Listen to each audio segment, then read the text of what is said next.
Kim and I had this chat, and I don't really know what to tell you. Here's what used to happen, because I don't really quite know what to tell you. You all might tell me. In the old days, we had a song. I had a rock band called The Unclaimed. It was going to have a song in an ABC movie of the week, and this attorney was the brother of one of the guys in the band. Said, "Here's what you do: you take your song, you put it on a cassette tape, you seal it up in this legal eagle way, and you mail it to yourself. And the stamp on the envelope in the old days proved that you were had written the song in that day. So if someone ripped you off, right, you could take this to court, and the judge would say, yeah, this is, it opens it up, and he sees it's dated and all that stuff, right? And I don't understand how it's going to happen in the twofold thing. How can you prevent, the twofold thing is, how can you prevent that guy from nicking your stuff electronically when it goes down the wire? It's already on Showcase. And I don't, yeah, I know. It's already in a form of how I don't understand, unless there's some way that on the computer it's registered that you uploaded it on that day. Well, then that would, I'm sure that's got to be a legal thing now, because there's not hundreds of thousands, there would be millions of these songs going online that one could conceivably take stuff from. And as for the other question about Apple, if you use someone else's music, I mean, there's no big deal. They're not going to come at you with a hammer and tongs. I did speak to Apple about this, and they said that music, it was a riff which I stretched on loop, right, and in GarageBand, a rock riff, and I wrote some words to it, and it does work.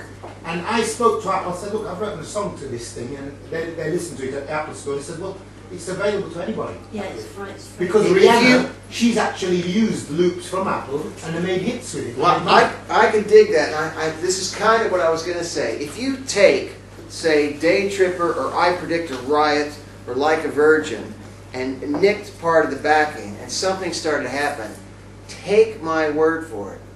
No one is going to sue you when they find out. What they're going to do is come to your house and say, where's my percentage? That's what they're going to do. This idea that you've borrowed something from Lady Gaga or whomever. Oh, what's the one my kid likes so much? Oh, God, not Gaga. It's one of the others who want to be Madonna's.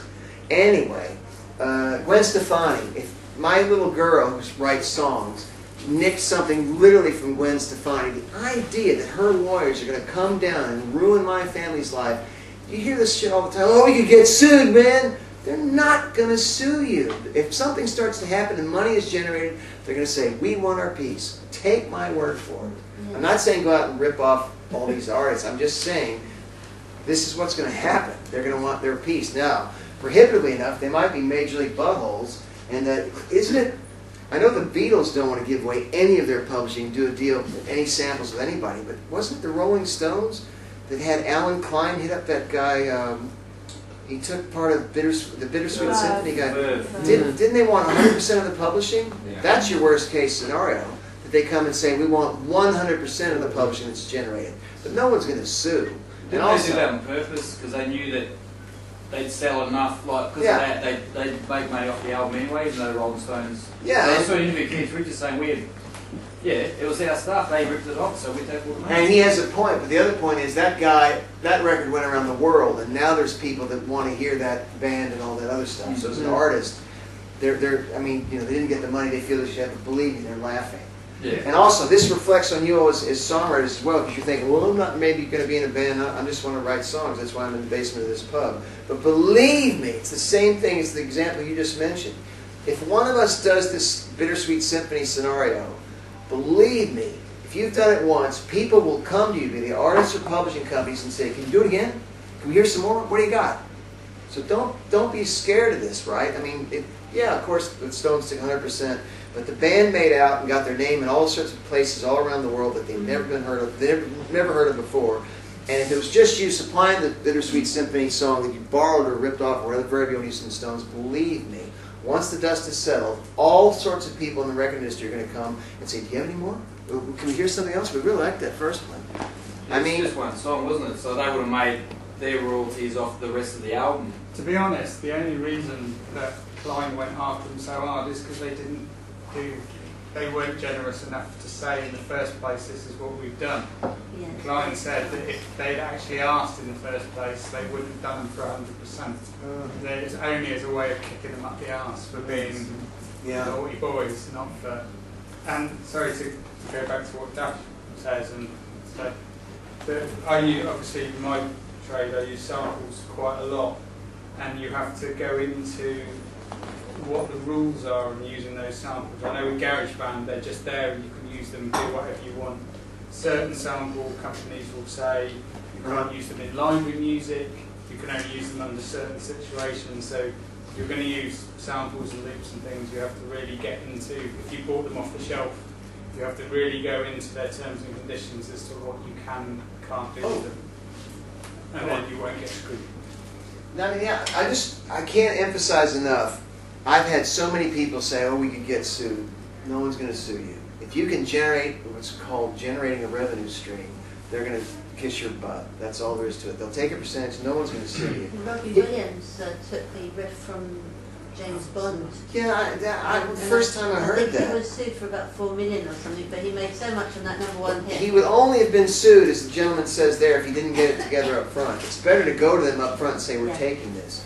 Here's But they refuse, though.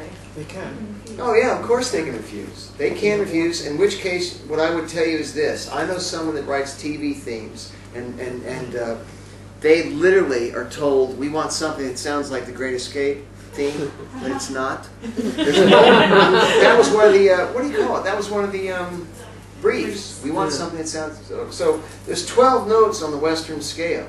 So obviously a lot of songs, funny enough, sound like something else, you know? I mean, that girl, what's her name? Singer and Saris, is that how you pronounce her name? She's on... Saris Williams. She's on BBC Six Day. She found... Yeah, Saris Matthews. She found this wonderful... Saris Matthews? She found this wonderful riff on a... come on, Sid. On an ELO song that is the riff Paul Weller used for Changing Man.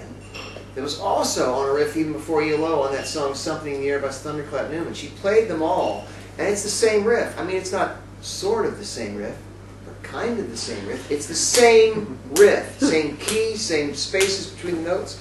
You know, I mean, you know, where do you draw the line? But going back to what I was saying, I literally know several people, but this one person in particular gets briefs like, we want it to sound like this, but not exactly, because they want dun-dun. Dun, dun, dun, dun. But if they use that, what do they have to do? They have to go to the publisher and say, we want to use this song for our TV show, and you have to pay them money. Whereas you just change it, dun, dun, dun, dun, dun, dun, dun. It's now different, and you can use that. And if they want to take you to court or whatever, which they don't, because if they lose, they've lost all their legal fees. So this person literally does sort of rewrites that create the same vibe, and that's a living. I mean, I know it's sort of a gray, nebulous area, but this stuff happens.